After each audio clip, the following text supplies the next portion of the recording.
Supreme court of Pakistan से साबिक वज़ीर-ए-आज़म इमरान खान के लिए जो आज एक नाकाबिल यकीन और गैर मुतवक्का फैसला सामने आया है,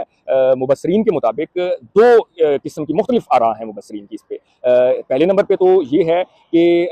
जो अक़वाम मुत्तहिदा का एक वफ़द इंसानी हकूक़ से मुतल्लिक पाकिस्तान में इस वक्त पहुंचा हुआ है, जिसने आला हुकूमती शख्सियात से भी मुलाकातें की हैं, चीफ जस्टिस ऑफ पाकिस्तान से भी मुलाकात की है। उन्होंने जो इंसानी हकूक़ की खिलाफ वर्जियाँ हो रही हैं, खासतौर पर इमरान खान की जो कैद तन्हाई है उसके मुतल्लिक जो आलमी मीडिया ने भी ये खबरें चलाई थी, उन्हें अपनी इन मुलाकातों में पॉइंट आउट किया है। जिसके बाद हुकूमत पे एक प्रेशर बिल्ड हुआ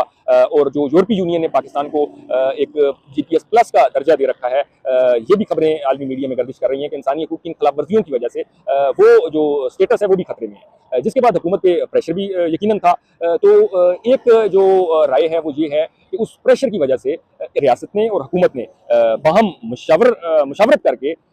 जो है ये फैसला किया कि बजाय इसके कि इमरान खान की बहनों को या किसी सियासी शख्सियत को इमरान खान से मिलवाना पड़े, उससे बेहतर है कि एक प्रोफेशनल वकील को इमरान खान से मुलाकात करवा दी जाए, ताकि वो कोई इस तरह का